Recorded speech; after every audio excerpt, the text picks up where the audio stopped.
initially, I wasn't going to talk about this story because it actually doesn't involve like underage small children, but this does involve kids. This is very impactful. I thought about it and I said, you know what? I can really give a very, very comprehensive perspective about this from whether you want to talk about weapons, whether you want to talk about the law, whether you want to talk about the legal system, whether you want to even talk about just the black white aspect of this.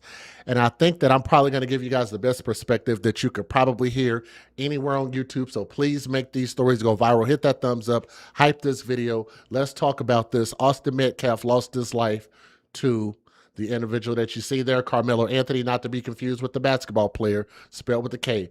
What's up, November? Nick's in the building. That is Phoenix, my friend, my sister. What it do? Okay. So let's talk about this. We're going to break this down in bullet points, and then we're going to speak a lot about the details. So there was a verdict. Okay. So most people should know about this trial. If you don't know, that the black kid, for some reason, brought a small pocket knife and ended up in some type of verbal altercation, maybe something physical, and ended up stabbing the white kid who was Austin Metcalf.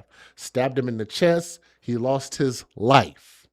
There has been an uproar because a lot of black people out there feel like this young black man was being threatened. He wanted to defend himself, and they threw the book at him and gave him more time in prison than he is in years of age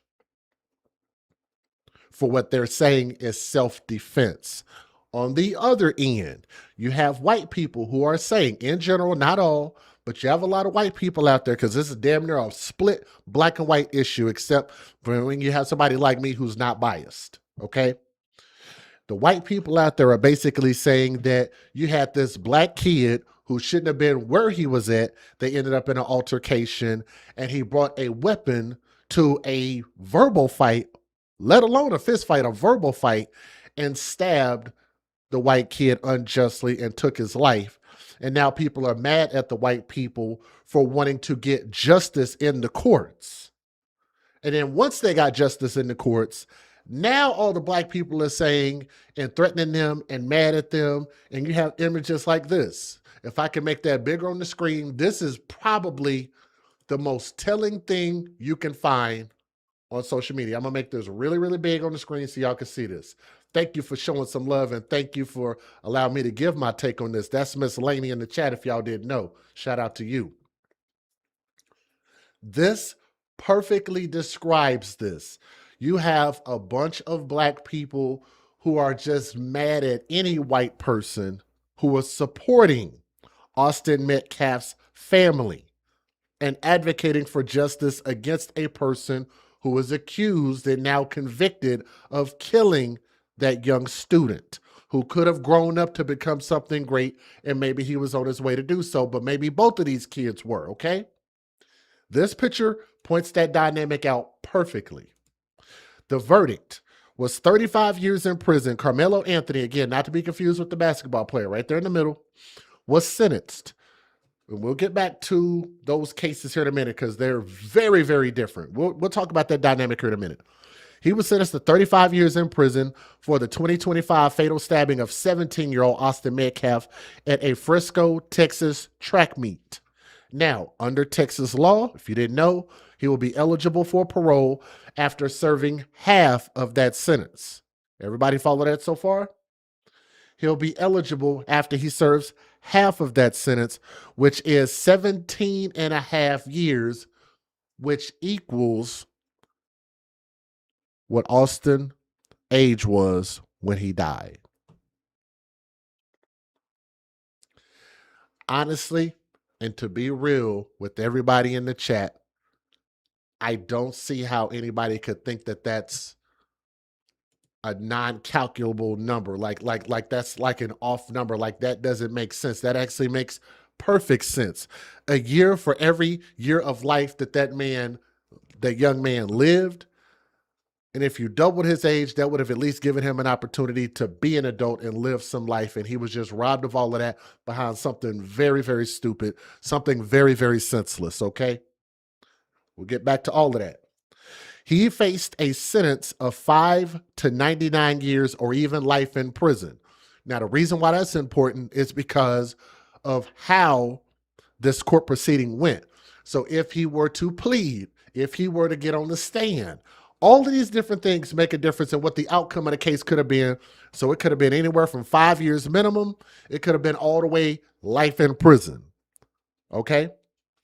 Now, the pocket knife that Carmelo Anthony used in the fatal stabbing of Austin Metcalf at a 2025 Frisco track meet featured a 3.5-inch black blade and a textured silver handle. Big part of that story. The weapon was small enough to fit in the palm of a hand. A lot of people are saying, look how small it is. Like I actually saw, what's her name? Jasmine Crockett shit. Is that her name? Jasmine Crockett or Crockett? I'm sorry. Jasmine Crockett came out and did a video and said, look at how small the knife is. That's a harmless knife. I'm not quoting her verbatim. I'm paraphrasing. She was talking about how small the knife is. But do you think that the size of the knife matters more than what the impact of that knife did? How many of the people in the chat believe that the size of the knife matters rather than the impact that it had? Anybody? Because I'm going to give you an example that I want y'all to remember before you get mad and before you call me a coon and say that I am tap dancing over here, right? Before y'all say any of that, I want y'all to remember that I am a father of kids this exact same age. My kids are actually 2 years older than both of those boys are. That's how old I am. I'm old as dirt. So if you think that the size of that knife matters, then I want to point out some things that are actually just as small, if not smaller, that can kill a person and can get you just as much time in prison if you use it against them. I'm going to give you 2 of them because I've actually lost some friends that I've known for a long time, a homegirl of mine, actually 2 homegirls of mine, and a dude that I knew. Y'all ever heard of this thing called fentanyl? Anybody ever heard of that? Again, I'm going to relate all of this together. How big is fentanyl? Does the size of fentanyl actually matter, or does the impact of fentanyl actually matter? If you ask me, I would say the impact matters more because the pure smallest dust of fentanyl can kill a human being and has killed human beings. So does the size of it matter? No, it don't, because that's about as tiny as it gets. How about something else? I'm going to point something out to y'all. Do y'all know what this thing is? Can y'all see it? Maybe you can't see it.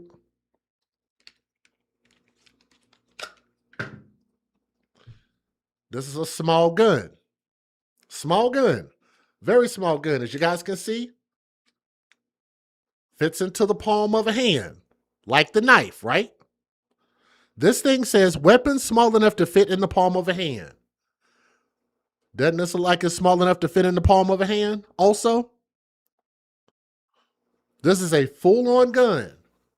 Now, what if I were to take this thing and take it out, and the thing that creates all the havoc in the impact is what?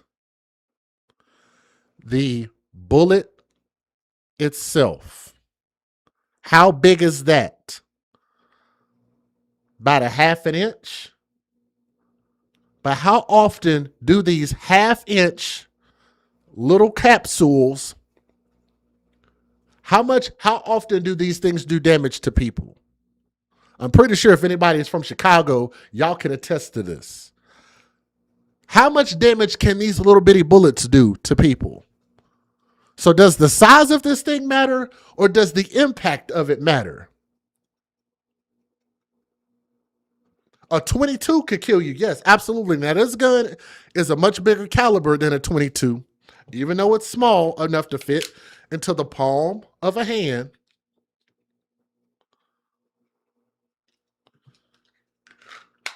And can also take a person's life. So to Jasmine Crockett shit, I mean, sorry, I'm so sorry about that. I don't know. Freudian slip, I'm sorry. So to Jasmine Crockett, that immediately not like y'all like I don't understand how you can have these politicians that people are donating millions and millions of dollars to that literally can't even make an argument that makes any fucking sense. Do you see how somebody that's relatively unknown, I'm unknown, my AFC podcast is unknown, DJ Just J is unknown, and I could come in here and, you know, I didn't finish college. I don't have a master's degree. I didn't finish college, but I could come in and structure an argument to knock that off in 2 minutes. Not a great argument. The size of the instrument does not matter, okay? Now, the incident, the confrontation in April 2025, 17-year-olds Carmelo Anthony and Austin Metcalf, who attended rival high schools. Keep that in mind, rival high schools. So there's already probably some tension there. Got into a heated argument in the stadium bleachers over a team tent. Please do not debate any of these things with me because these are all the things that came out in court. These are the facts. Don't argue the facts with me, okay? Only argue my opinions. Don't argue the facts. The stabbing, witnesses testified. Their eyewitness account. Don't get mad at me. Testified that Anthony pulled a knife and fatally stabbed Austin Metcalf in the chest during the altercation. Now, during the week-long trial, prosecutors say that Anthony provoked Metcalf, and witnesses have testified that Anthony was the aggressor. Anthony, at one point, reached inside a bag, and he replied, his words, yes, we are live, Sandra. Yes, we're live, dear. He replied, touch me and see what happens. And this is part of where my blackness comes out, and I can tell you guys what that means and how often I've heard that. Touch me and see what happens. You're trying to bait someone into doing something so you can overly react to the thing that you're asking them to do. You're looking for a reason, okay? That would make you an aggressor, okay?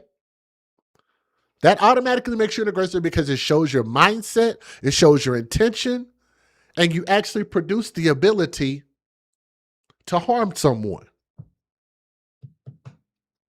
That alone is enough evidence. Touch me and see what happens, according to the police report.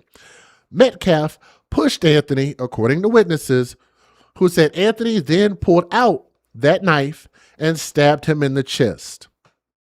Metcalf later died at the hospital. Anthony, who was 17 at the time and is black, pleaded not guilty, and his defense attorneys argue he acted in self-defense. Let me say that again.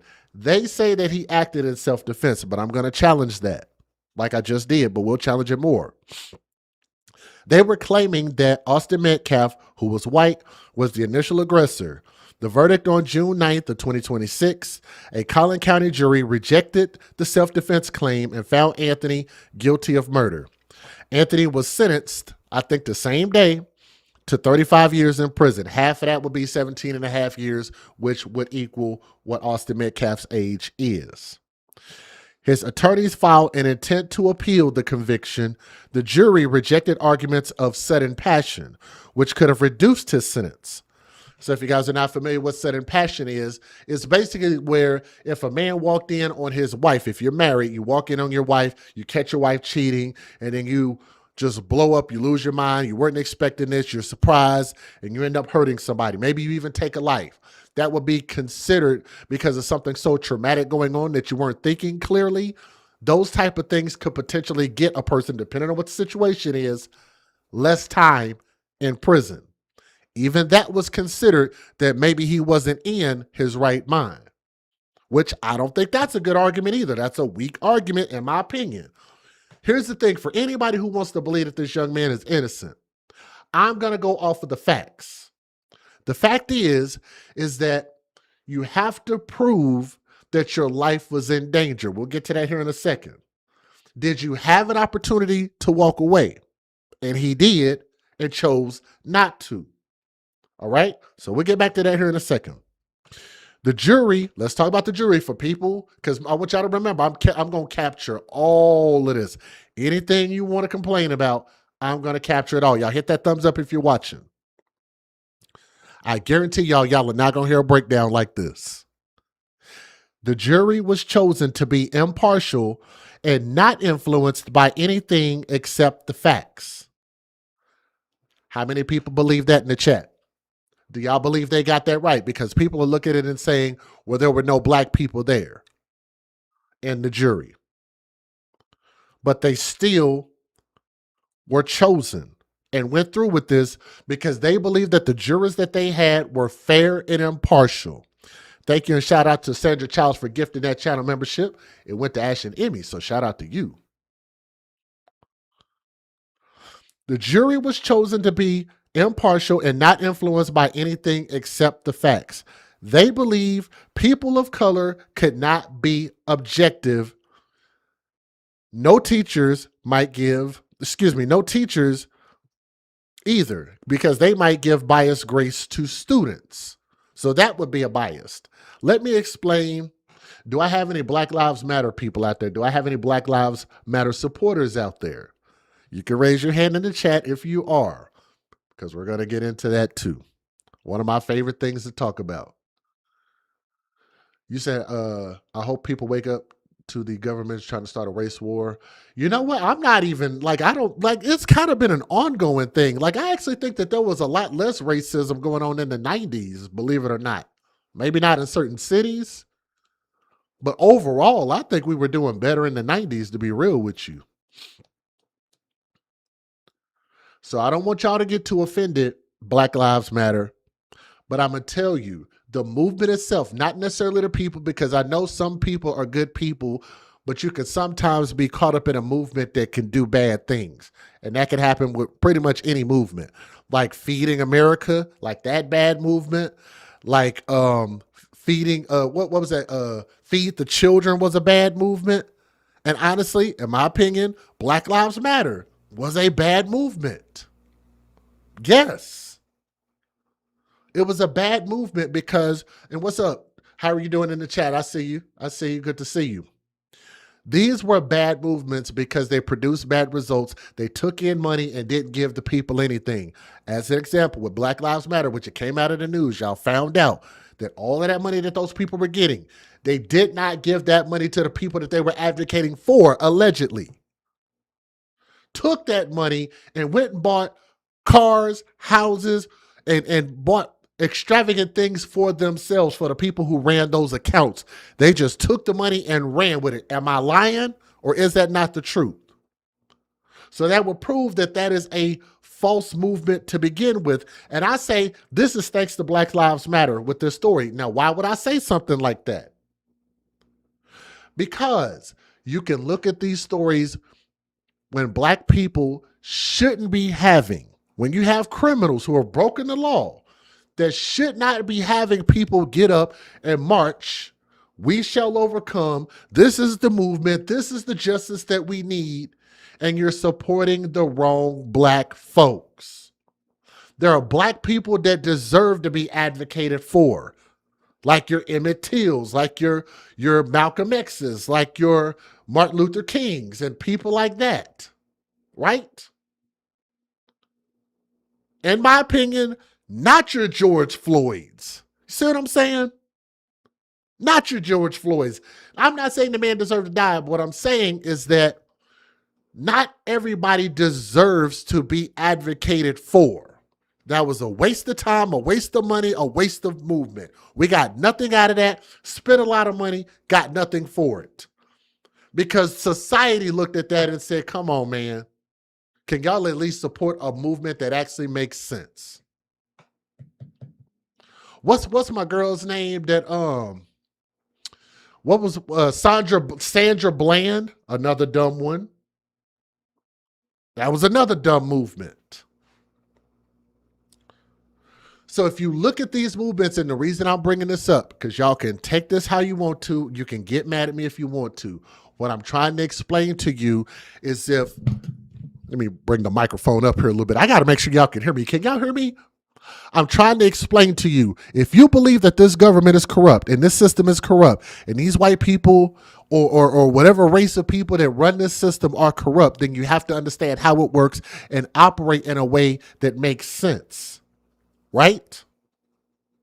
The thing that makes sense is to say we're not going to just jump on and support every single dumbass movement just because it involves black versus white. How long has DJ been saying that? Can anybody in the chat tell them? Yeah, thank you. You said you can hear me? Thank you. How long have I been saying that?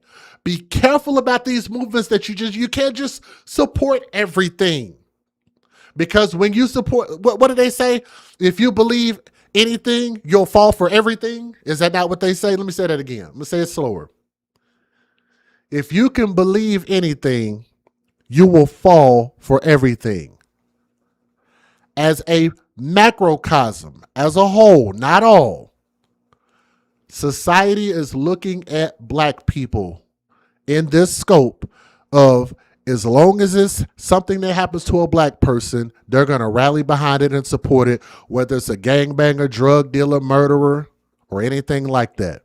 You're actually starting to see that happen in our society when they bring in a bunch of these illegal immigrants and they come in as rapists and murderers and they turn around and they start raping and kids and stuff like that, right?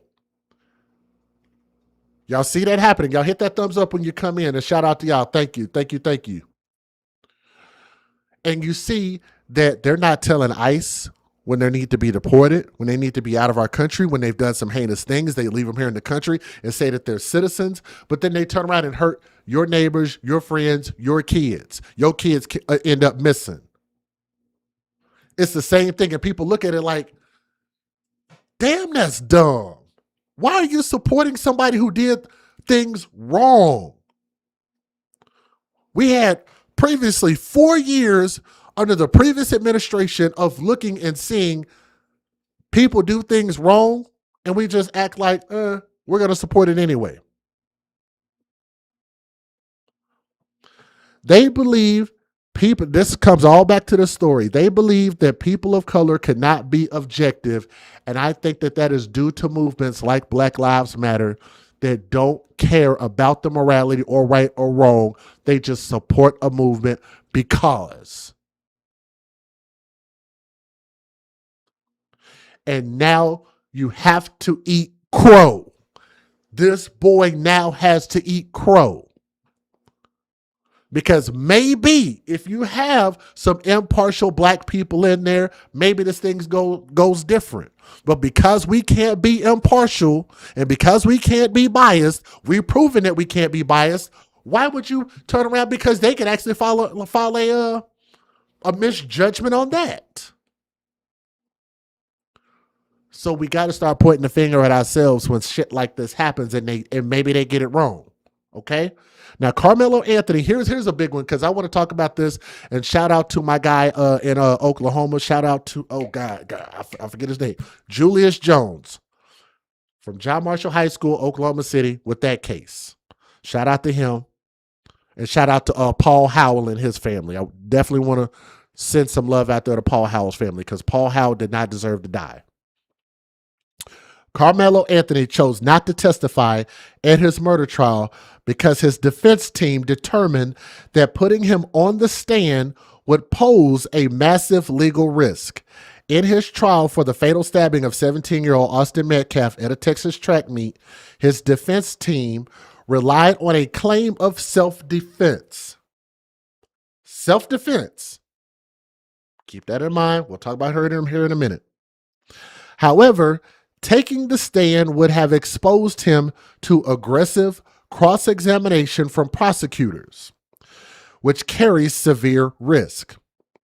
They were worried about him being able to control his emotions if he were to be questioned under pressure. His attorneys likely feared that Anthony would struggle to control his emotions or become combative under intense questioning, which could validate the prosecution's narrative that he was quick-tempered and escalated the situation. Cross-examination could have quickly unraveled his self-defense narrative or led to contradictions in his story, giving prosecutors a field day, what they call a field day.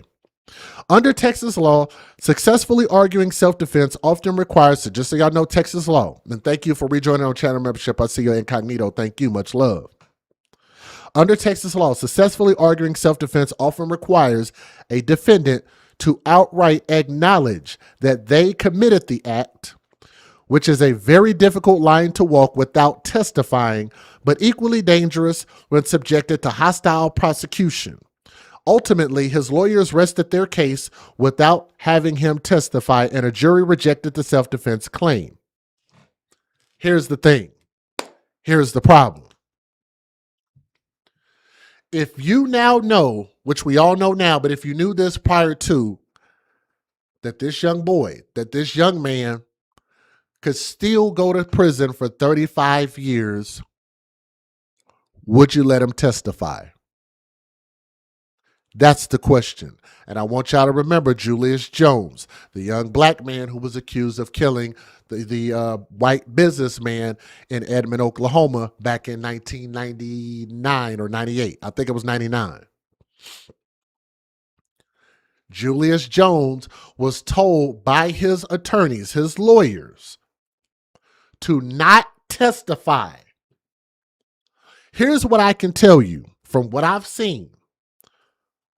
I've seen not testifying do more damage than getting up there on the stand. That is a choice.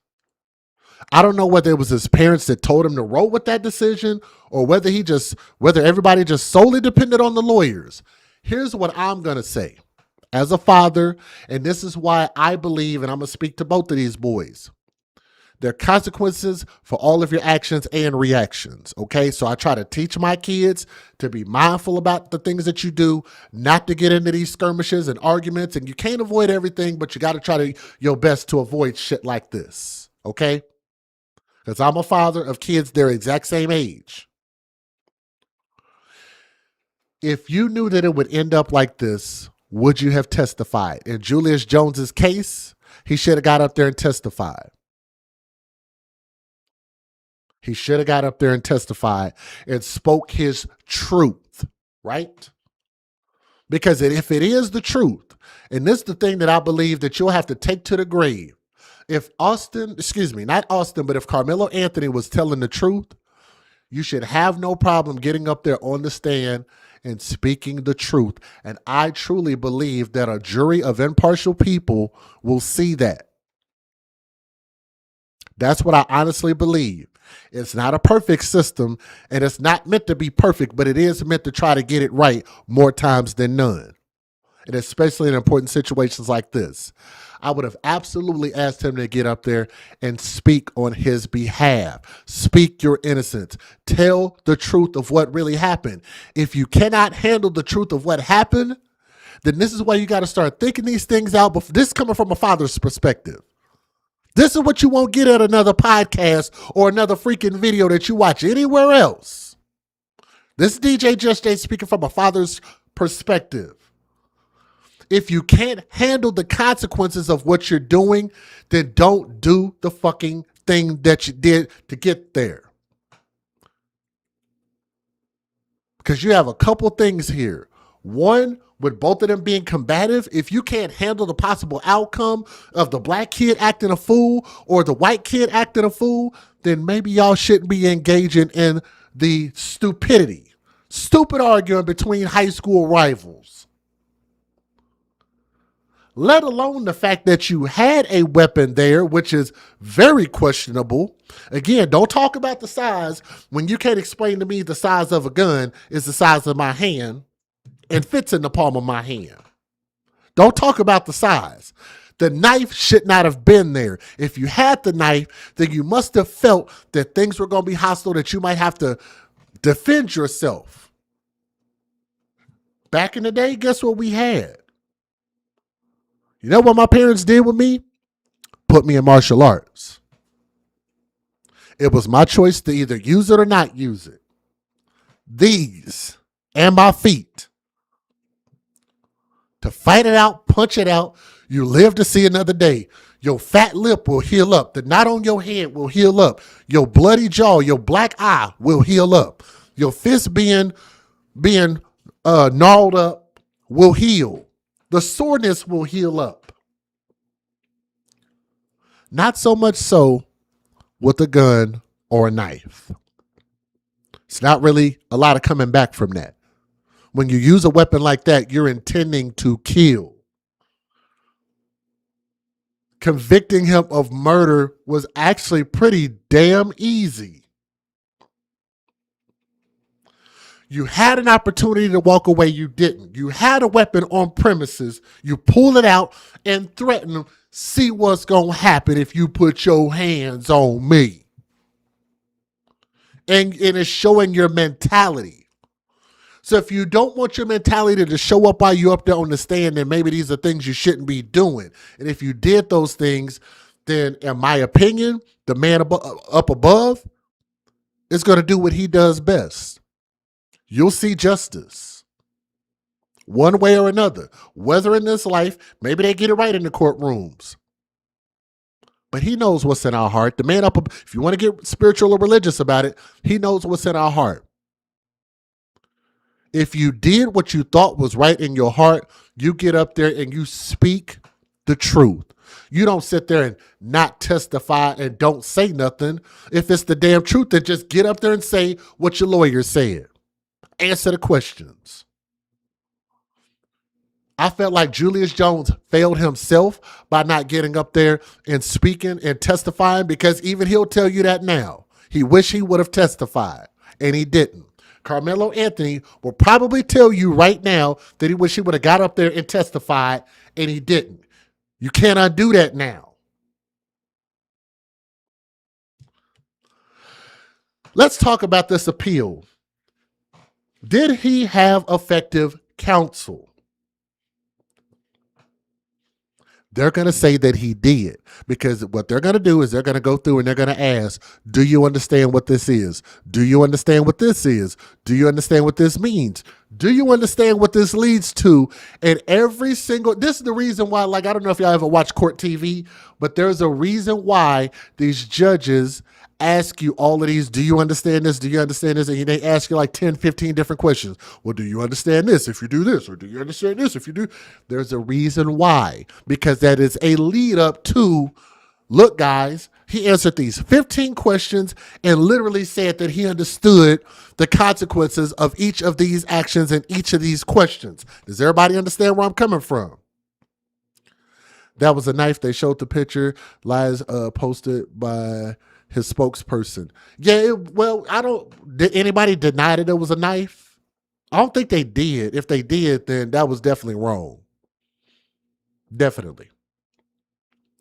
But there's a reason why they ask you, because when they go and try to appeal this, which is what they're currently doing, they're more than likely going to fail on appeal. Yes, Edmond, Oklahoma was a sundown town. You're absolutely right. They're going to fail on appeal because you looked at it and you understood all of these things. You accepted the judgment. You accepted that the jury was going to be able to pick the amount of time that he gets in prison if he gets convicted. He got convicted. They picked the time, and now you got to roll with that. That's what you agreed to. I never will understand somebody who you give them a set of rules, they sign their name on the dotted line. You know, like when people sign contracts and people sign these agreements, like let's just say you go get a car payment and you agree to pay this thing on time every month. And then you're like, you know what? F that car, F that payment. I'm going to go to the club. And then next thing you know, where'd my car go? The repo man then showed up and took your damn car because you didn't live up to your word.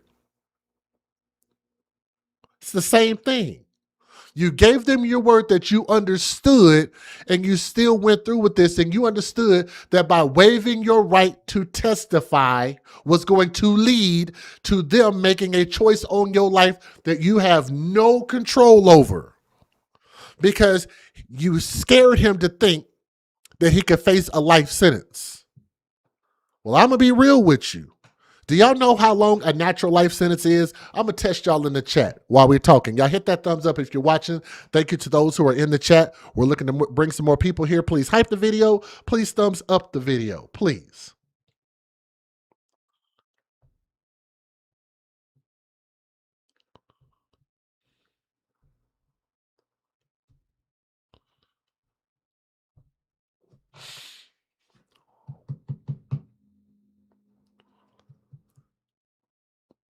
Y'all, please hit that thumbs up. Let me know when you hit that thumbs up.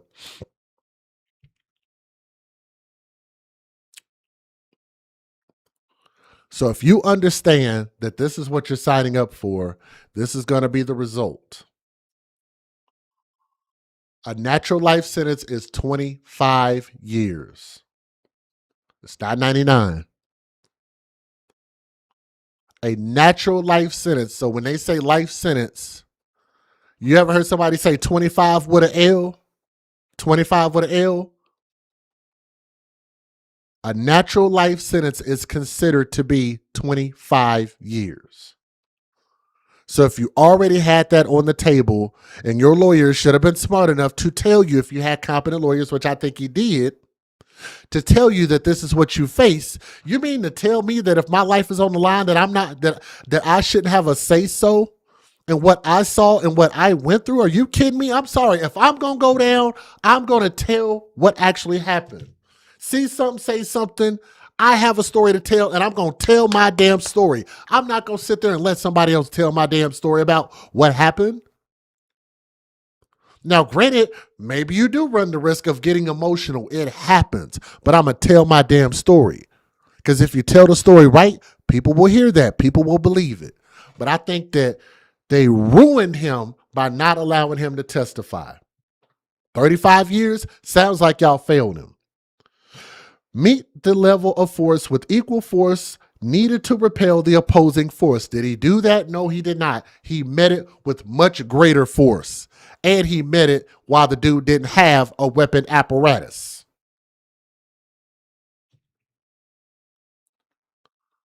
You brought a knife to a fist fight. Literally. The defense could not prove that Carmelo was going to be killed. So in order to prove self-defense, that you killed a person, the reason you killed a person is because that person put your life in jeopardy. Well, you have to prove that. It's the same thing that I've told people that they teach you when you go to gun training. When you go to gun classes, you should not ever pull out your weapon unless your life is absolutely on the line. And if you pull out your weapon, you need to be willing to immediately fire that weapon to end that threat. If those things are not in existence, if those scenarios are not there, you do not pull out your weapon.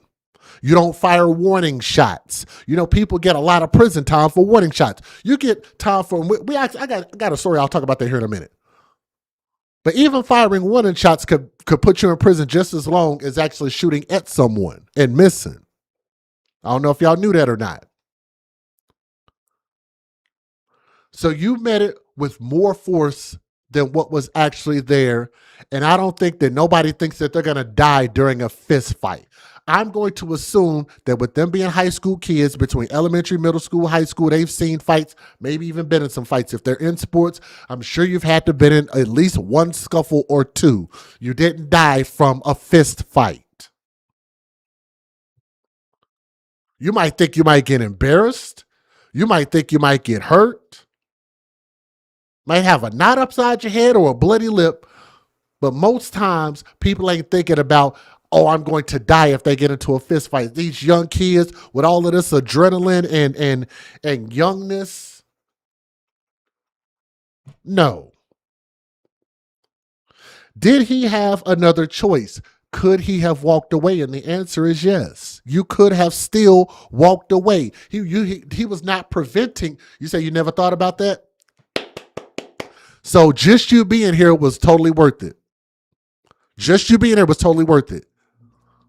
I've seen people get jumped in fist fights. Now, the stomping thing, that's a whole nother deal in itself. I think that is stupid. I think that needs to stop. And I think that people who stomp on people's heads should be charged for attempted murder. But outside of that, even if it were two people fighting him physically, it's still a fist fight.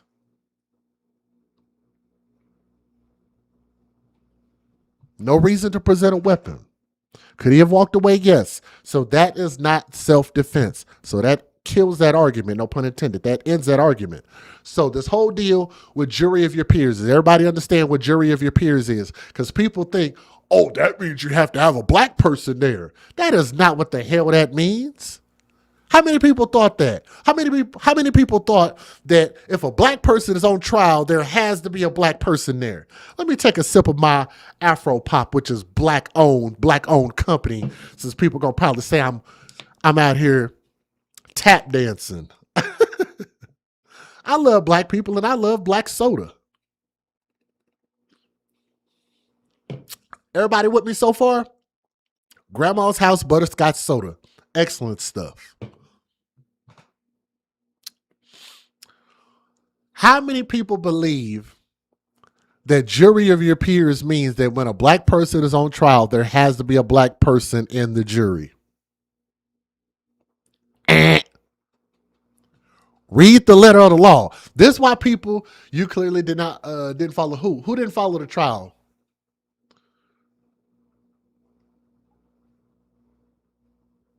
What? Unless you're saying me, maybe I missed something. Let me know what I missed. If it wasn't directed at me, then I'm sorry for jumping in y'all conversation in the chat. But if I missed something, let me know. So jury of your peers does not mean that they have to match your skin color or your race or your ethnic background or anything like that. A jury of your peers by the letter of the law means your Sixth Amendment right to be tried by an impartial group of fellow citizens. Let me know when y'all hear race in there. An impartial group of fellow citizens of the United States of America. Oh, sorry about that, Kiki. My bad. We good, Kiki. We good. My bad. Jumping all in y'all conversation. A group of fellow citizens drawn from your local community, people who live in the community.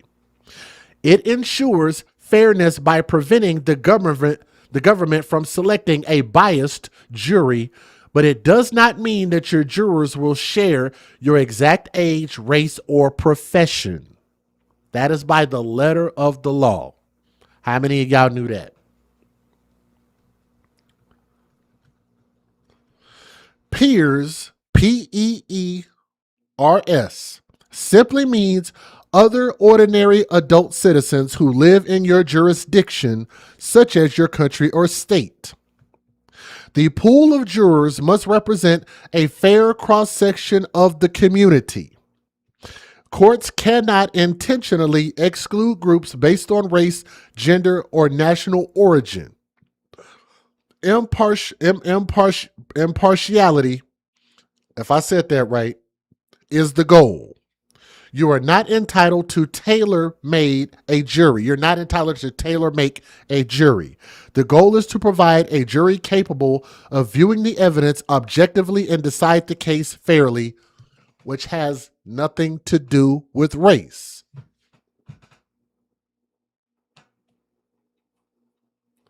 These are people that are agreeing, I have no dog in the fight and I'm going to judge this fairly. But again, this is also the type of thing that happens when you go to trial in any court. If you don't want to go to trial, you could have literally have pled guilty, or you could have, you could have pled guilty and not went to trial. You could have skipped trial. A lot of people do that. Or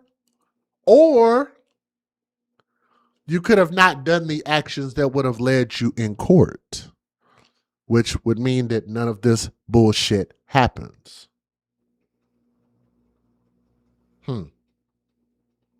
So if it's a predominantly white town, then it would actually make sense that you would have a predominantly white jury.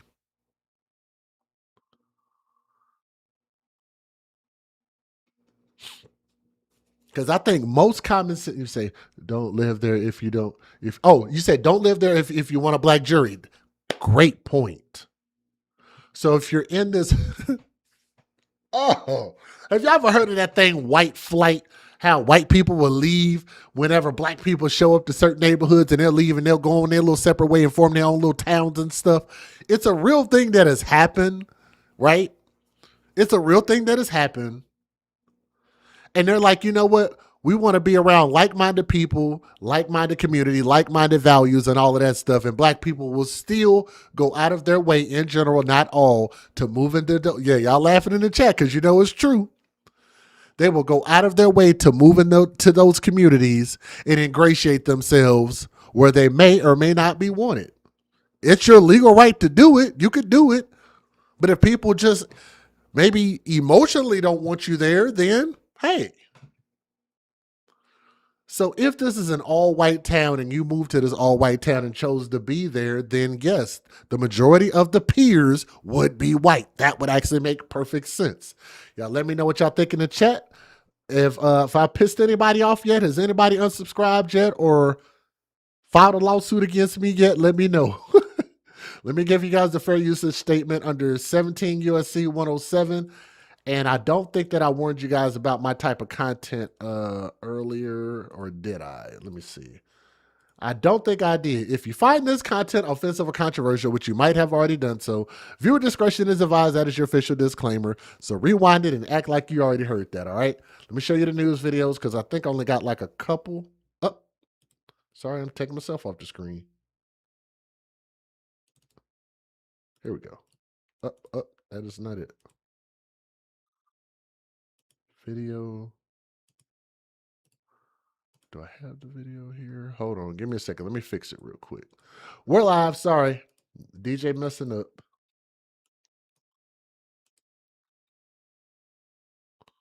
But y'all do me a favor and share this video, please. Here we go. Let's get it. Let's bring in attorney Mahek Cook for more on this case. Mahek, the judge said no cameras in the courtroom. He thinks that helped keep the trial on rails. What do you think? John, thanks for having me. And I agree with this judge. Every courtroom is designed for a fair trial. And what the judge was doing in this case was making sure that the political and online mobs did not interfere with the conduct, not only for himself, but also for the individuals in the room and the jury. I checked this, John, 3 times because I'm surprised by the pushback and this mob mentality. This was a unanimous verdict. That means the jury contemplated the evidence at hand. They looked at the self-defense plea that the defense made and they rejected it. I think this judge is doing something we need more of in this country, defending the courtroom from the mob and pushing back against this collapse of public trust in our justice system. And here the defense has every opportunity to appeal, but we have to push back on this mentality of racial injustice and all the other things, the AI images that are happening in the online forum, because it's just not accurate. You're seeing 12 jurors that made a decision, and that's what the rule of law demands. Well, you mentioned AI images, and I wonder if cameras in the courtroom could have dispelled some of that. Here's what the judge had to say. He said, some news outlets were posting photos saying they were from inside the courtroom.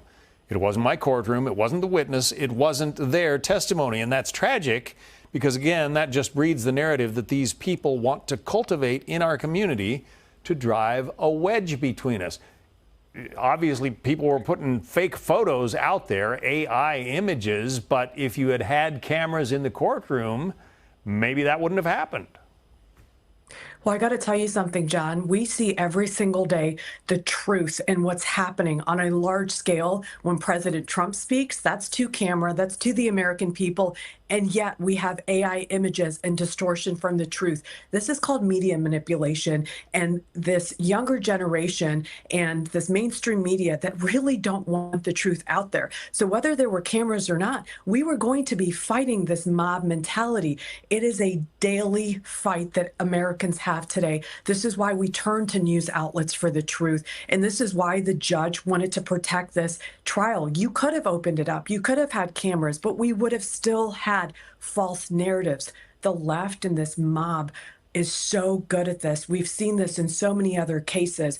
I respect this judge's opinion and decision because this was a fair trial at the end of the day. Yeah, here's one of the advantages of not having cameras in the courtroom. The judge says, I think social media got it wrong. Young people rely on social media more than I certainly do. That sure impacted me to make sure that they did not change their testimony, that they were willing to come in and tell the truth without fear of being doxxed or swatted. So, you know, if some of these young witnesses had been available on camera feeds for, you know, people to watch at home, could have been a problem for them. John, you're right. Look at all the young witnesses that were actually present at this event. And if we had family members there that were photographed, young individuals that were even coming in support of the prosecution or defense, suddenly they become targets. Online is supposed to be a way for us to be able to tell the truth, to share narratives, to make arguments, but it has now turned into a very negative place where individuals are getting doxxed for their public opinions. How did the murder of Austin Metcalf turn into this? When a man what did you do? They say that it's not about race, but there was not one black person on that jury. It was automatically about race. That young boy, he was defending his baby down. How has a murder victim been turned into a villain? Protesters aren't just defending Carmelo Anthony. They're attacking Austin Metcalf, and it's gotten worse. People are now posting fake photos of themselves urinating on Austin's grave and bragging about it online. I'd love to show you an image. Most are AI generated. I can't share you by policy. Share with you images generated by AI. But the news story is that people are using AI to put themselves over the grave of Austin Metcalf and urinating. Here's a description of one of the posts where they wrote next to this image, F Austin Metcalf, hashtag free Carmelo Anthony, followed by several middle finger emojis. It's despicable. It's shameful. It's unbelievable. And you're not just seeing it on social media. It's no longer just a few crazies. This type of mindset has made its way into academia. A professor at Howard University, Dr. Stacey Patton, wrote an article blaming Austin Metcalf's family for his own death because they, quote, failed to teach him that black boys have boundaries. Here's what was written. We have to talk about Austin's choice to approach and confront, his choice to touch, his choice to believe that another person's space was his to control, his choice to ignore a warning, his choice to participate in a long cultural tradition of policing black bodies and space. And that is a professor. I've been asking this week, how far, how widespread is this mentality? Is it just a few crazies outside of a courthouse? Is it some fringe activists? Is it just anonymous commentators on social media, or is there something deeper? I asked Jeffrey Mead this exact question.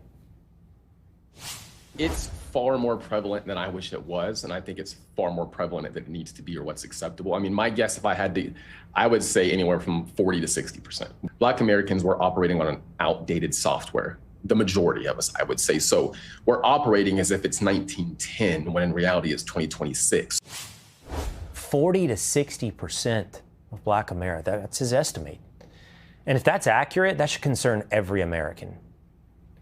Meantime, the judge who handled Carmelo Anthony's case says it seemed like he was a nice young man and now has a better understanding of the consequences of committing a crime like he did.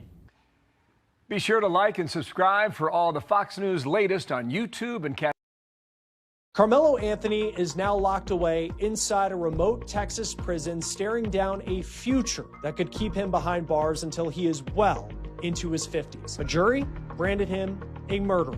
But now, a new twist is unfolding. Anthony has already filed an appeal, and it's setting the stage for the next chapter of one of the most fiercely debated cases in the country. And I'll show you the filing and the arguments potentially a legal team could bring to try and unravel his conviction. Now, outside of prison, the controversy surrounding this story refuses to die. Was justice served, or is there more to the story? Carmelo's parents, they're fighting, and also the judge who oversaw the trial is now speaking out, and he had an unexpected message about Carmelo Anthony that's turning some heads. We're on the case presented by Law and Crime. I'm Chris Stewart.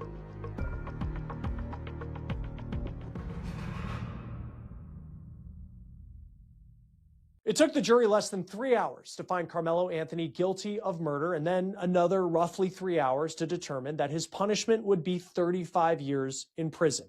Now, on one hand, that sent a strong message that the 12 jurors who saw this trial, they didn't really buy the argument that Carmelo's defense was making.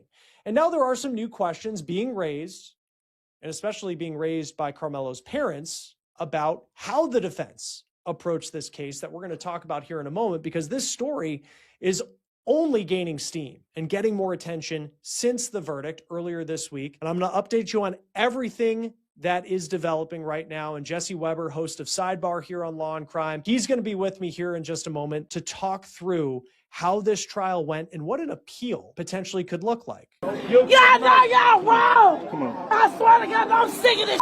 I'm tired of this. Now, this is video here of the group that was outside the courthouse in McKinney, Texas, the day of the verdict earlier this week, where we did see some tension. I also want to show you this. This is the new mugshot that we received of Carmelo Anthony since he is now in state prison in Texas. You can see in this mugshot, he has his head shaved. Now, we have learned that Carmelo will begin serving his prison sentence here, the Wallace Pack unit in Navasota, Texas. It's roughly 3.5 hours away from where he stabbed Austin Metcalf to death at that track meet in Frisco, outside Dallas in April of 2025. What we know about this prison, it's all males. It is roughly 1,500 inmates, and it's a minimum security prison. Now, Carmelo Anthony has wasted no time in filing a notice of appeal, and we found a line in the document pretty surprising. Now, this is the notice of appeal. It's filed in Collin County District Court. That's where the trial took place. And in the notice, it says, quote, "I am penniless, destitute, an indigent person, too poor to employ counsel to represent me on the appeal, and too poor to pay for or give security of the statement of facts and a true copy thereof herein." So Anthony wants a court-appointed attorney for his appeal. And at 19, I mean, you kind of understand. I mean, he's just graduated high school. He's legally an adult. He's now a prison inmate, so it's not a surprise that he doesn't have the money to afford an attorney. But it also raises some questions about the hundreds of thousands of dollars that was raised for his criminal defense. And criminal defense is not cheap. Now, initially, there was a fundraiser last year around the time of his arrest that was put up on GoFundMe, but that was quickly taken down because GoFundMe has a policy where you can't raise money for people who are accused of violent crimes. Give, Send, Go does not have that policy. But after Anthony's guilty verdict in that murder trial, the site brought his fundraiser down. And the reason they said was, quote, "The fundraiser was to promote pretrial needs, and those funds were dispersed over the past year for lawful purposes." And I don't know if a lot of you guys knew that about GoFundMe, but yep, not supposed to be able to do that. That is a violation. Let me give a shout out and say thank you. Reach 3002, brother, if you're there, thank you very much. In Cash App, Brandy Fogum, who is in the chat, if you are listening, thank you, sir, for the babies. Catherine, got it. I didn't read the whole name. Kate Sis, I got you. For a great show, showing some love. If you are listening, I want to say thank you very much. Much love. Appreciate that. All right, let's keep going. Including legal defense and family relocation. With that stated purpose now complete, the fundraiser has been closed. So the notice of appeal tells us that Anthony would like a court-appointed attorney for his appeal, but it doesn't tell us yet why he is appealing. What would the grounds be for an appeal? We do know, though, through some interviews that his parents gave to two outlets that we know about after the verdict, they were not happy with the defense of their son. I will tell you, we have reached out to Carmelo Anthony's parents to come on the show as well. But I do want to run through some of the quotes that they gave in these interviews. Now, in the interviews, they have stood by their son. Not a surprise. They say they do not believe that he intended to kill Austin Metcalf. Quote, "My son is no murderer. My son didn't intend to hurt anyone. My son was defending himself." That's Carmelo's mom, Kayla Hayes, telling CBS Texas. Now, Carmelo's parents also say they believe the trial was flawed and unfair. Quote, "Everyone actually lied on the stand," says Carmelo's mom. Now, there was another interview they gave with the Breakfast Club, Power 105.1 FM. It was posted to YouTube. And there, Carmelo's parents talked about how they would have potentially approached the legal side of the case differently. They said that they do not believe their son got a fair trial. Quote, "We got comfortable with the instructions that we were told. We were told not to say nothing. We were told not to do this, so we followed all the instructions that we were told. We were told, don't do this. Don't talk to this person. It was all this, and look what happened to my son," said Carmelo's dad, Drew Anthony, in that interview. Now, Carmelo's dad also said that his son was told that they should not. I have a very stupid question. Can I ask a very, very, very stupid question? Let me see if I can pull it up. Let me see if I can pull it up. Let's pause that real quick. A picture of Carmelo Anthony's lawyers. Let's see if I can find it.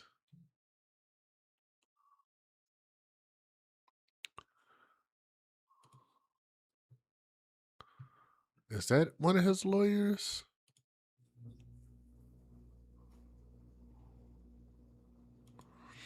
Okay. What color of the race is his attorney? I think somebody updated this. This might be wrong, but I'm going to show you what I found.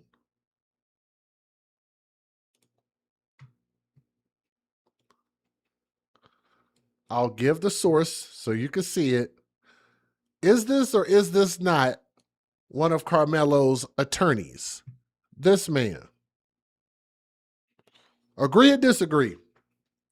So if we're so concerned about black and white, then why aren't all of his attorneys black?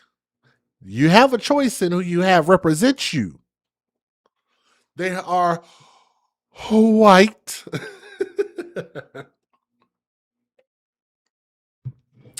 You said they spent $750,000 on defense attorneys to not have all black ones?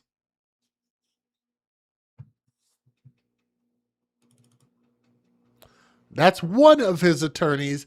And as you can see from that sketch right there, that looks like a white man right there. Again, that's why I say not very many people are going to say the things that I'm saying, which is why you come to my podcast.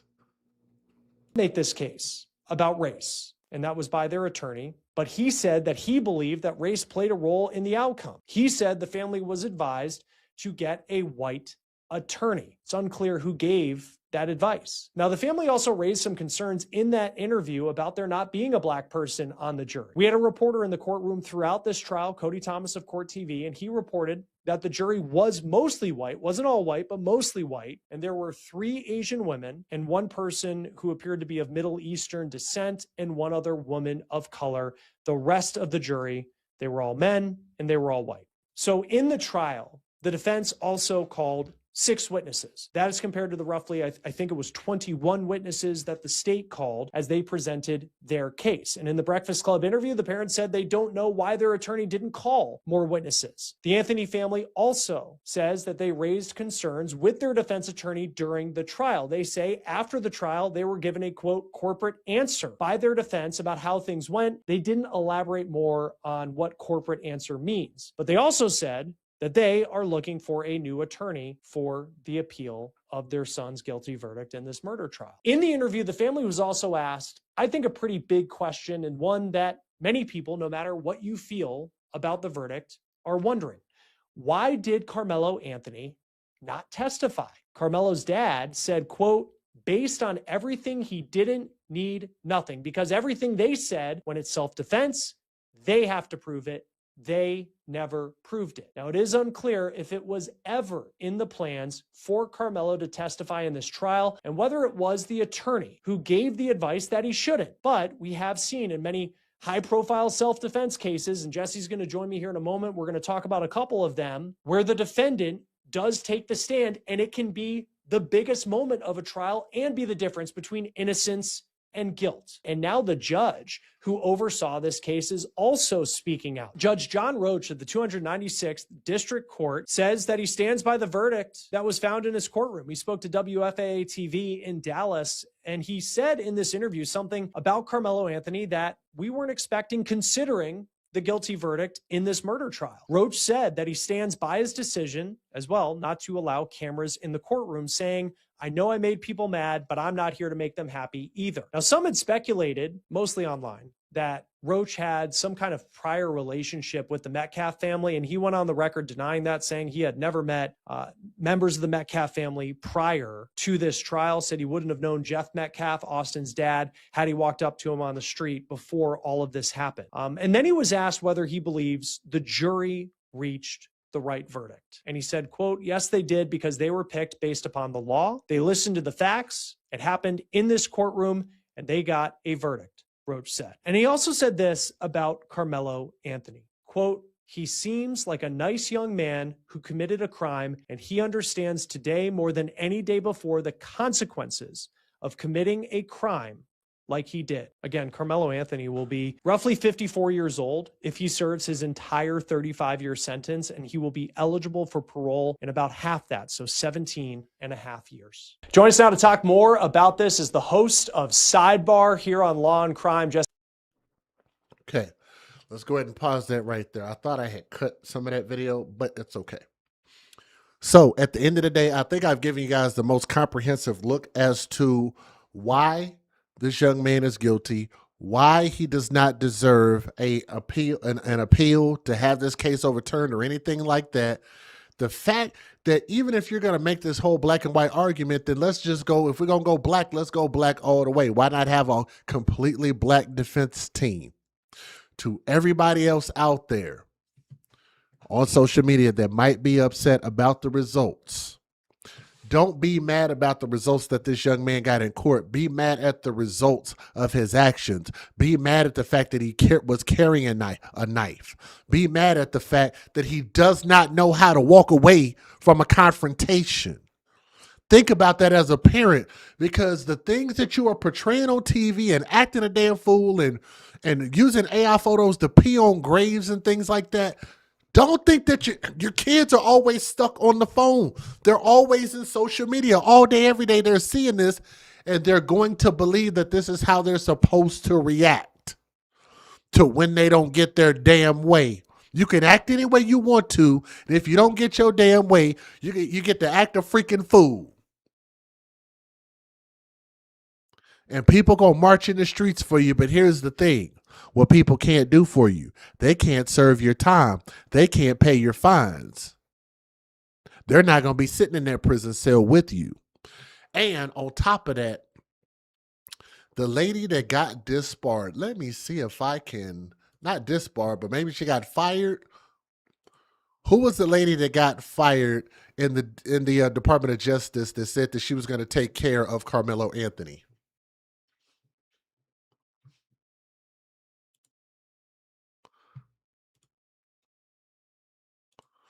Who was the lady in the Department of Justice that said that she was going to look out for Carmelo Anthony, said he was going to be in good hands when he goes to prison?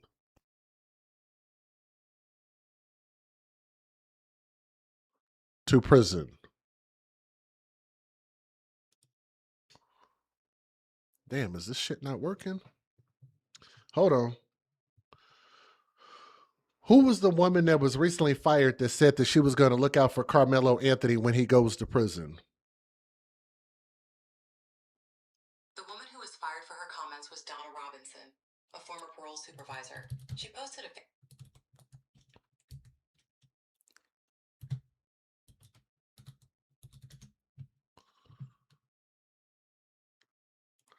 Okay, let's get back to this, because let me get to her photo real quick.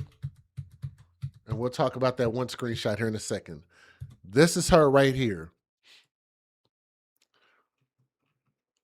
A Texas parole supervisor has been fired after posting inflammatory comments on Facebook about the high-profile murder case involving Carmelo Anthony. This is completely unprofessional. And yes, I believe that she deserved to be fired, because you're not supposed to be, impartial and biased. And she clearly proved that that's exactly what she was about to do. Donna Robinson, who I believe this is her on the screen. If I'm wrong, I'll correct the photo. Identified herself online as a parole supervisor with the Texas Department of Criminal Justice. Made the remarks following Anthony's sentencing earlier this week in Collin County. Anthony, who's 19 years old currently, well, we already know that part. He received 35 years in prison, blah, blah, blah. In her now viral Facebook comment, Robinson wrote that Anthony would likely be protected in prison and expressed indifference to the victim's family. She stated she was glad they did not have to bury another black child and suggested it was time for others to experience similar loss, ending with profanity. The post quickly drew widespread online outrage, which it should have. TDCJ confirmed Robinson's termination on Friday after reviewing her public statements. A department spokeswoman said in a statement that employment with the agency carries significant public trust, and requires decisions free from personal bias. She knows that, unless she's just an idiot.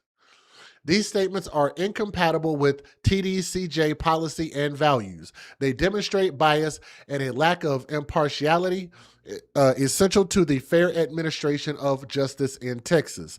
Discriminatory or inflammatory conduct that erodes public confidence in the criminal justice system will not be tolerated. And they got her ass up out of there because she was like, Black Lives Matter and we shall overcome. And yeah, we see where that got you. Right out of a damn job, dummy. Defending a criminal. That's what the young man is. He's a criminal. Convicted criminal. Even Stephen A. Smith, I caught this caption right there, and I'm pretty sure that's what he said. I'm not 100% sure, but he said, Carmelo Anthony murdered Austin Metcalf. There is no other way to slice it. Because that's what happened. When you look at it, that's what happened. Maybe you don't like the punishment, but that's what happened. Let me talk about this last thing before we wrap this video up. I know we've been here a long time. You notice how I thought this was funny. They said no comment about the Carmelo Anthony case. They got Reverend Jesse. What is that? Jesse Jackson? Is that Jesse Jackson? I think. Barack Obama, Black Lives Matter. They got them up there. I thought that was a cute little post, but you know, maybe a little bit exaggerated because I have heard people speak about it. Last thing that I'm going to say is, let me get to the photo. The comparison that people want to make, because you want to make this about white versus black. Well, let's talk about facts versus fiction. They actually talked about this. I watched Stephen A. talk about this with a young lady earlier. You said Al Sharpton. I'm sorry. Who did I say? What did I say his name was? I don't know. Al Sharpton. I don't know. He's a funny looking dude. He always been funny looking. They tried to compare this to the situation of Casey Allison, who was 18 years old, stabbed Joe Ramirez during a school fight in a bathroom. He claimed self-defense. He admitted to stabbing him. Guilty of criminal negligent homicide, and he got 10 years. Alec Adamson on the far right-hand side, 17 years old, about the same age, shot David Pleasant during a confrontation. Claimed he feared for his safety, charged with murder, guilty of aggravated assault, 4 years. But again, you would have to look up and see what the details are and why he got those particular sentences. Did they testify? You know, what did your lawyers claim? Did you actually present a case that actually makes sense? Were you actually did you actually get the self-defense claim, which would actually affect the numbers, right? Then you look at Carmelo Anthony, 17 years old, stabbed Austin Metcalf during a confrontation at a track meet, claimed self-defense, admitted to the stabbing, but he did not get up there and testify. And I think that his legal team might have not done the best job by his future. And he was guilty of murder, and they're saying 35 years, but he could potentially get parole at 17 years. So instead of saying 35, say 17 and a half. Because that's more accurate. But him being in minimum security, unless he does something flat out outlandish and is forced to do the whole 35 years, he's going to end up doing 17 years. Okay? So instead of it being 35, it will be 10 years, 17 years, 4 years. And you would have to look at those and you would have to go down the line and say, what did each case do differently? You can't just say, well, look how they did the black man, y'all, because that's just flat out irresponsible and dumb to do that, right? But that's all I got to say about this. I'm going to say this to everybody out there.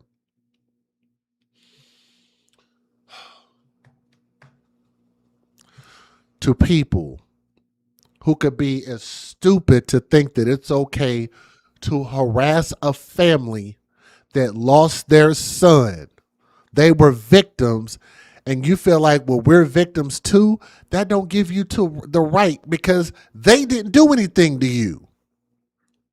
The punishment happened to them. They had to bury their son. And people are going around and attacking them just because social media allows you to do it. It's sick. And then you want to get mad if other people decide to do the same thing to y'all. That energy that you put out there is going to come right back to you. Again, when you're talking about can we be impartial, can we be non-biased, I'm trying to tell y'all this shit going to keep coming back to bite black people in the ass. They're going to use cases like this and say, look how many black people couldn't be impartial and not biased. They're going to add these things up and they're going to continue to keep adding up against us in a system that they run, that they own, and they set the rules for as a majority. With us being the minority, you have to understand how to function in that system. That's what I've taught my kids. Learn how to function with the system rather than to be dysfunctional, rather than to not blend in. Learn how to blend in, make your money, make your bread, be successful, and grow up and become something great so therefore you can pass something good on to your kids. You know, it's funny how people that share our skin color have figured this out, but they don't do what we do. Like your Nigerians and like your Africans that come over here, look just like us, don't behave like us, and doing quite well in this country.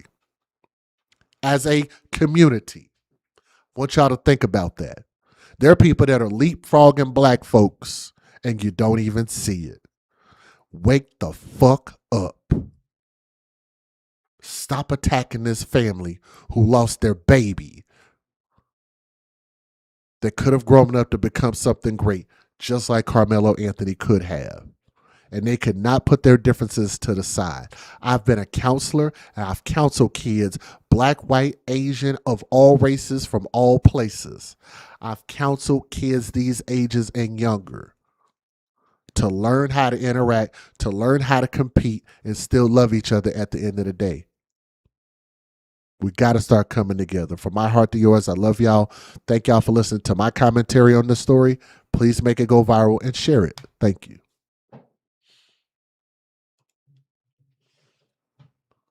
Are y'all ready for story number 2?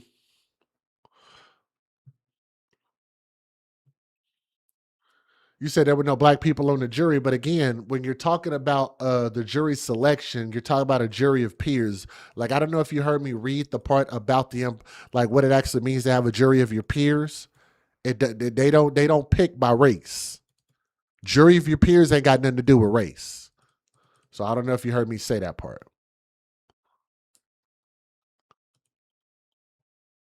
But if you want me to, I can read it again because I have it pulled up. I have it pulled up actually right here. Let me read it again. I just don't want you to think that I missed it because we got you in the chat and I appreciate you being here.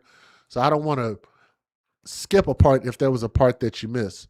But it said a jury of your peers, and this according to the law. A jury of your peers means your Sixth Amendment right to be tried by an impartial group of fellow citizens drawn from your local community. It ensures fairness by preventing the government from selecting a biased jury, but it does not mean your jurors will share your exact age, race, or profession. Peers simply means other ordinary adult citizens who live in your jurisdiction, such as your country or state. The pool of jurors must represent a fair cross-section of the community. So that's by way of the numbers. It's a numbers thing. Courts cannot intentionally exclude groups based on race, gender, or national origin. Impartiality is the goal. You're not entitled to tailor-make a jury. The goal is to provide a jury capable of viewing the evidence objectively and deciding the case fairly. Hopefully that makes sense. I usually try my best to try to give this to you guys in a way that I feel like it makes perfect sense when you hear it this way. That's usually what I try to deliver, okay? So let's go on to our next story because this one was a doozy. This is one of the first stories I had picked up. I definitely want y'all to hear this, listen with an open mind and an open heart. If y'all would do me a favor, hit that thumbs up. If you are listening, I think we're about ready to give away some channel memberships. I think it's about that time. If anybody would like me to hit that button to give away 5 free channel memberships to random people in the chat or who are watching, please let me know. if you are able to donate, we always ask that if you're able to contribute something and tip the AFC, show some love to the AFC, I will make sure to shout you out. So I want to say thank you to Kate Sis, was the last person to donate in Cash App, and Ash and Emmy in PayPal. And we have this is Brandy F in PayPal, and Reach 3002. So the link is actually pinned at the bottom of the chat. You said thanks for the amazing viewpoint. Thank you, Kiki B, because I saw you type it in the in my other video comments earlier. So I'm glad that you're here. What's up, CNA? Was it CNA for life? Is that what your name used to be in the chat? I think it was. There's Kate Sis. Thank you, dear. Let's go ahead and give away those channel memberships. I say give it away now. 5, 4, 3, 2, 1. Give them away now.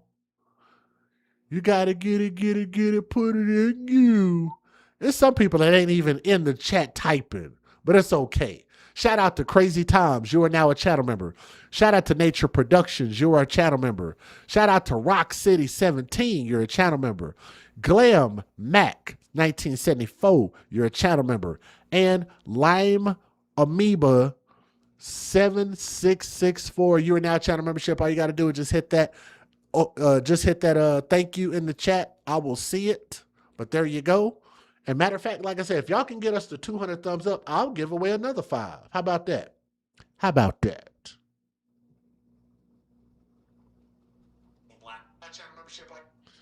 Let's see. We are at 139 likes. So we only need what? Let me see. 40, 50, what? 51? No, 61? Wait. 140.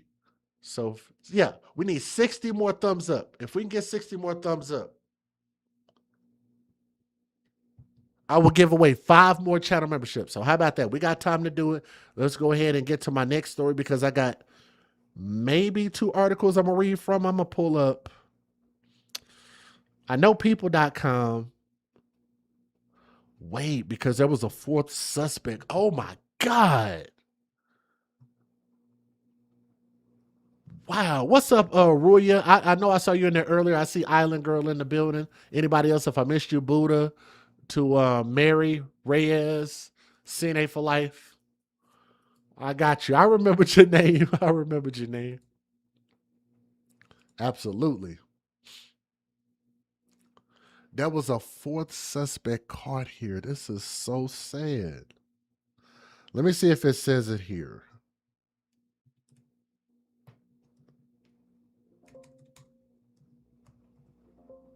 Nope. So, yeah, I'm going to have to read from 2 different articles.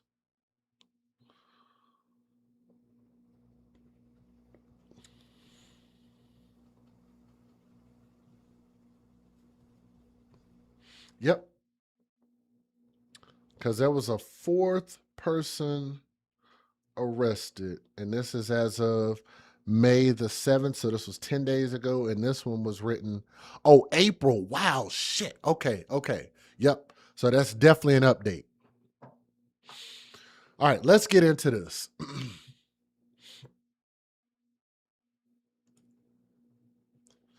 I've spoken about this quite a bit on my show, and I usually talk to the mothers because usually when you're talking about a custodial parent, it's usually the mother's, just the way our society works.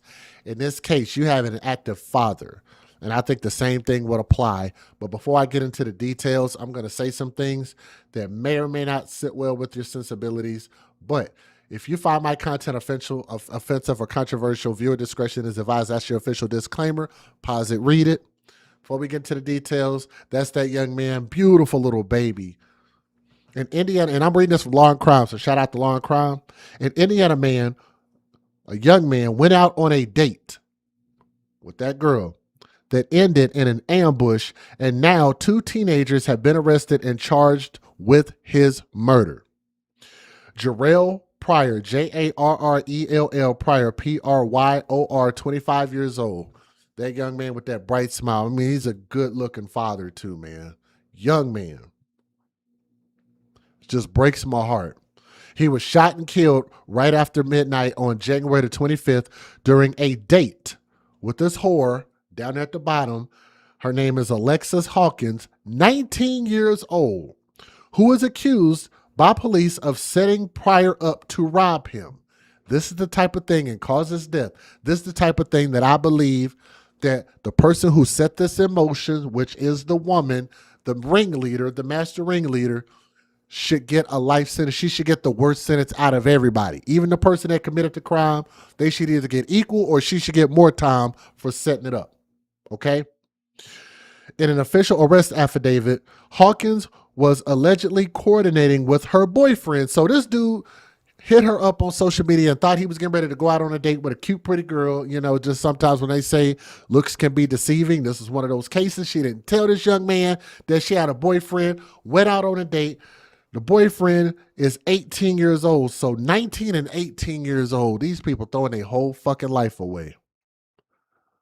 Dumb idiots. And I want y'all to remember, when these people grow up in households that don't have fathers, they don't find a sense of value in themselves, and they are not raised in balanced households. So if they don't find value in themselves, they're not going to find value in anybody else's life. And I want y'all to notice there's at least 3 to 4 people who participated in this, in the death of one man.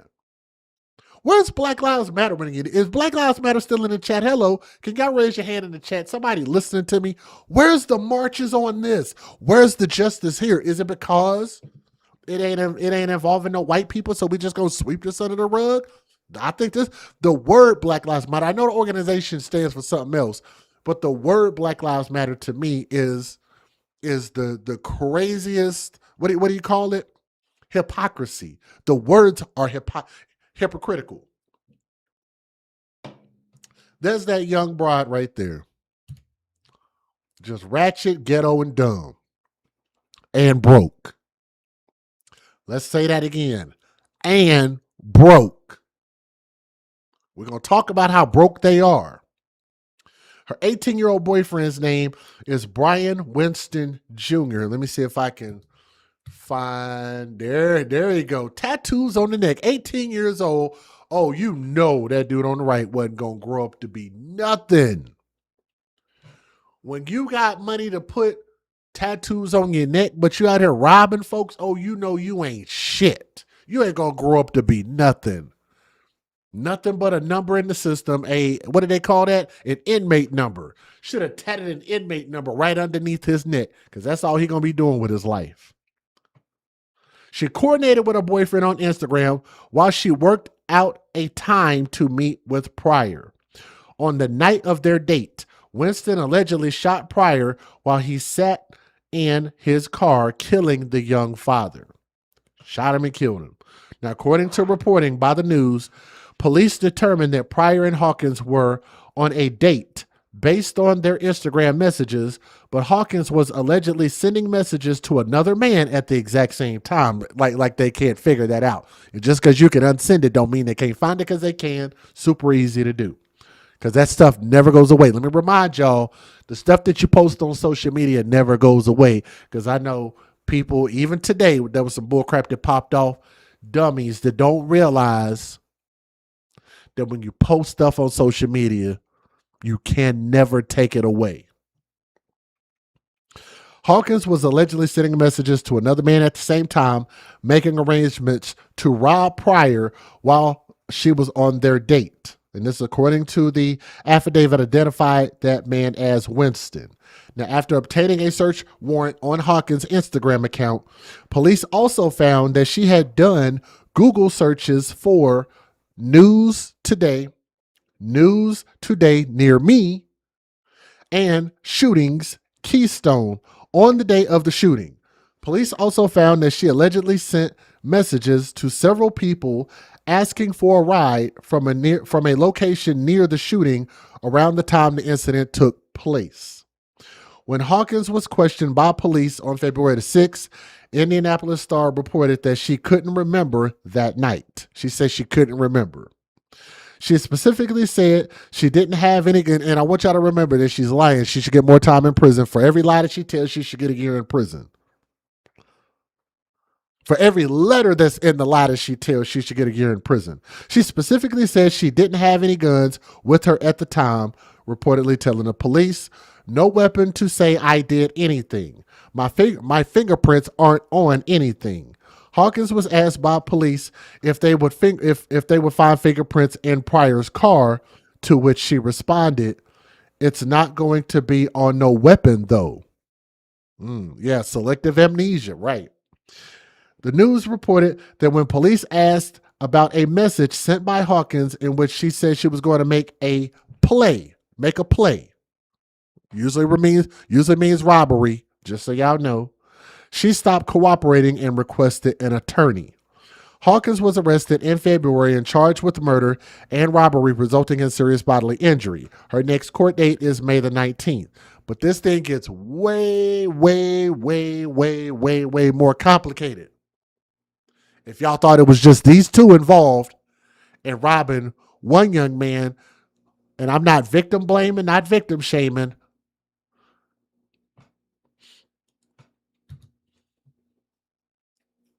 does that boy look like he rich to y'all? Do that boy look like he got money to y'all? What young fathers out there? And the dude is probably on child support. What type of money you think he's making at the age of what? 25 years old? Do you know how much money I was making at 25 years old? I was making $14 an hour and thought I was doing well at 25 years old. That was when I had my daughter. That's why I relate to this so much. You shouldn't be dating when you have young kids. You should be making a focus your kids until they are able to grow up. But I digress. I know that ain't how people do things. So Winston was charged with murder, felony murder, and robbery resulting in serious bodily injury. He appeared in court on April 15th and is scheduled to appear on May the 19th. Both Winston and Hawkins are being held at the Marion County Jail without bond. Here's the second article, which makes this even worse. Fox59.com. I mean, I'm sorry, like everything that I saw, I looked at the boy's social media. He looked like he lived in a regular apartment, like a regular dude. The most extravagant thing that he has is a bunch of tattoos. But when you look at him, it does not scream that he's got tens of thousands of dollars. It just don't. I don't know what these damn fools thought that they were going to get out of him. So anyway, there's a fourth suspect arrested in attempted robbery that left the Indy father dead. Indianapolis police have arrested a fourth suspect for his alleged role in the botched robbery that resulted in the shooting death of a father on the north side of Indianapolis last year. On Wednesday, charges were brought forth against 20-year-old Stephen Rogers. I don't know if that's his. Yeah, that's his picture at the top right, I think. So I think I got it. 20-year-old Stephen Rogers, after he was connected to an attempted robbery case involving 3 other suspects on January 25th of 2025. Newly filed court documents allege that Rogers accompanied Malachi Wells, Alexis Hawkins, and Brian Winston as they lured Jarrell Pryor, 25 years old, that young man and that young father, to the 4900 block of Primrose Avenue under the pretext that he was going on a date with Hawkins. Instead, the group planned to rob him. You're new here. Thank you. Shout out to Ann Summers in the building. I see you. Thank you very much. The incident ended with Pryor's murder. When police discovered Pryor, he was sitting outside his vehicle with multiple gunshot wounds.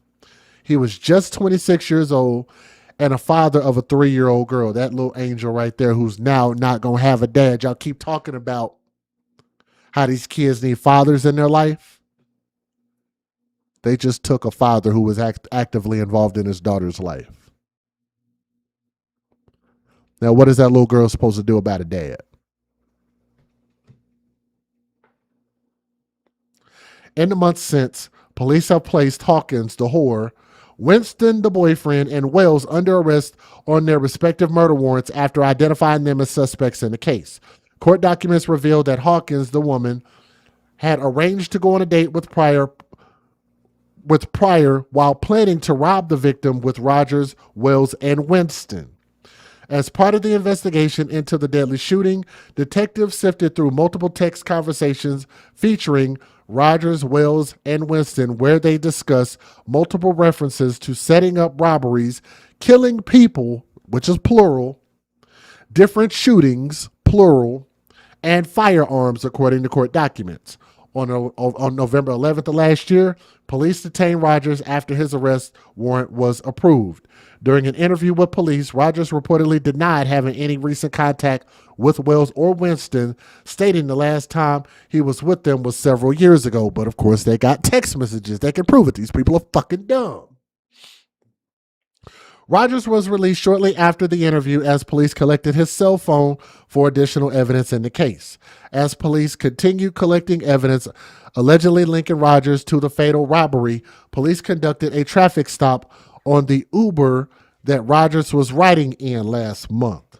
Court documents said he allegedly fought with police, leading to a separate resisting law enforcement charge being filed against him. There's quite a bit more information here.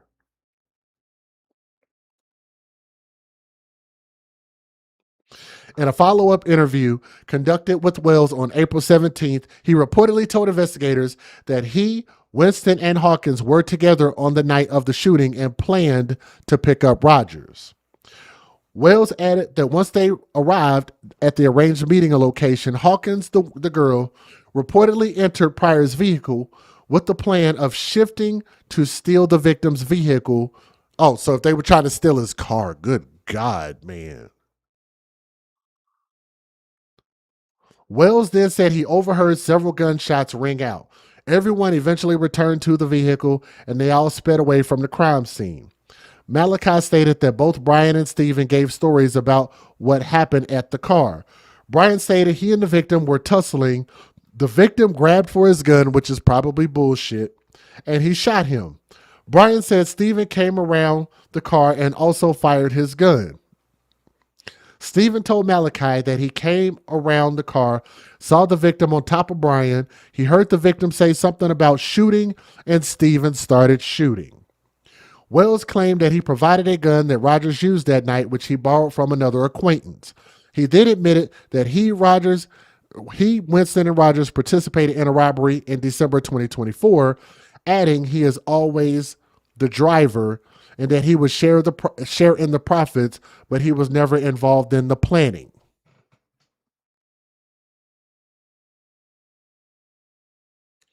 So this is what they do. This is what they do. And let me say this loud and proud for the people in the back. The value of a black life means absolutely nothing to these thug lions and these thug lionesses. What did Black Lives Matter to these 4 people? Robbing other black people. Stealing from other black people. That went out and did the right thing, worked the job, earned what they got. And another black person just decides, I'm just going to take it from you. That's the value of a black life.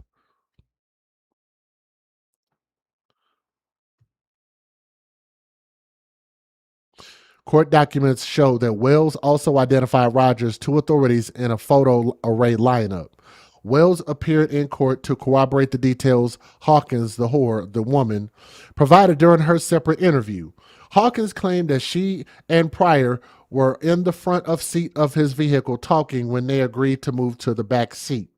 She claimed that Pryor was getting out of the car to get into the back seat when it happened. She added that the name Stephen was yelled while she was running away, and she recalled seeing his face. So they talk about what the parents say. Rogers is scheduled to appear in court in Marion Superior Court on 27 on May the 12th for his initial hearing, which was 5 days ago, on his case, on the initial hearing.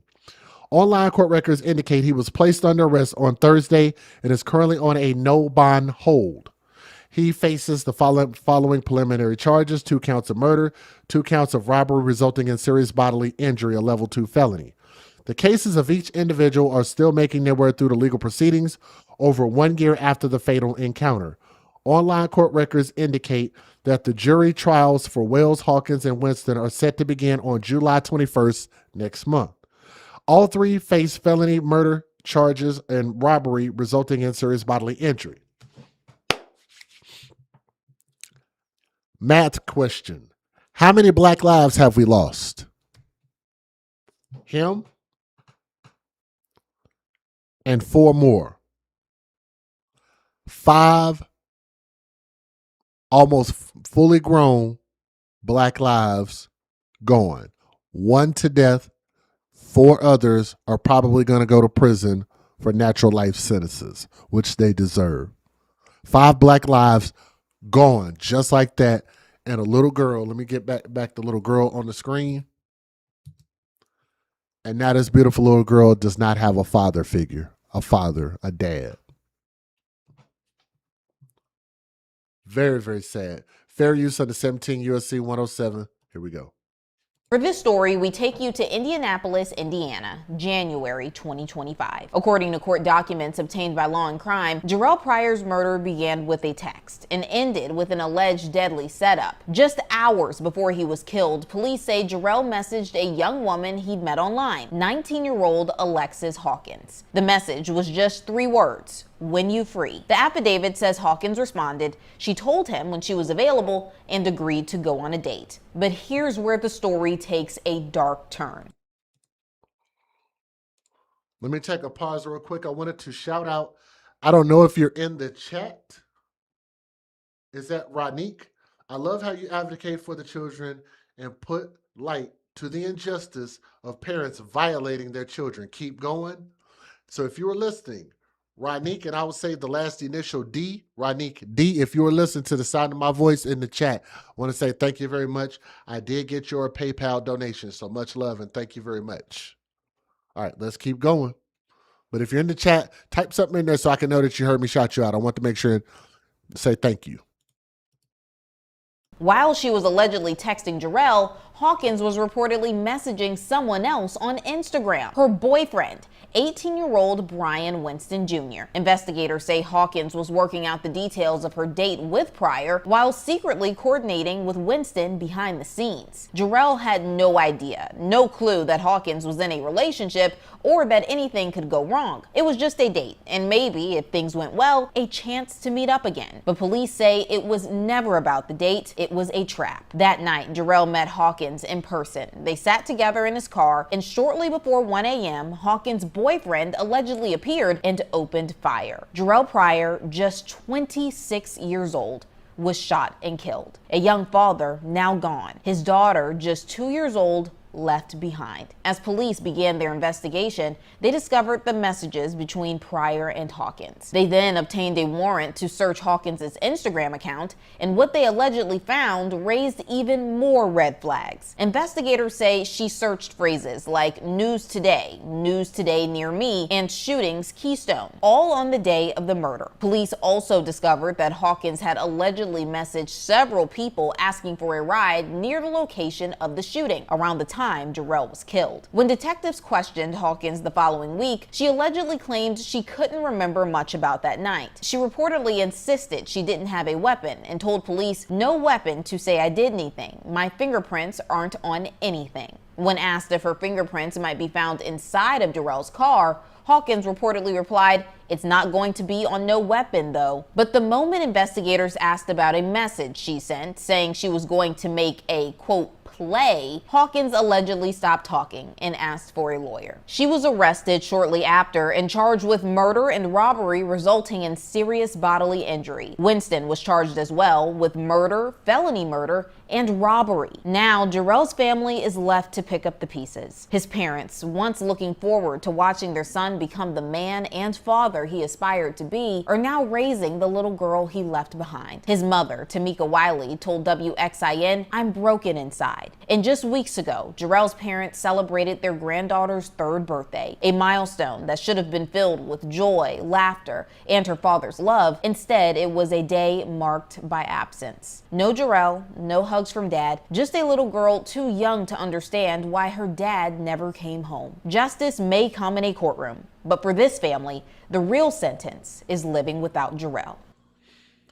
And and that's the thing about these cockroach ass people, man. It's just, they find, I don't know, it's just they value other human lives so little.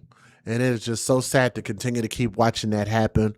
But that's why I think that you just need the strongest laws on the books. So the woman that set this up, the men who participated, they all need life sentences with no parole, no possibility at parole. That should be the only sentence that should make sense. To Jarrell, young prince, let me see if I can get him back up on the screen. R.I.P. to your princess. Man, look, I hope and I pray that she finds a proper father figure.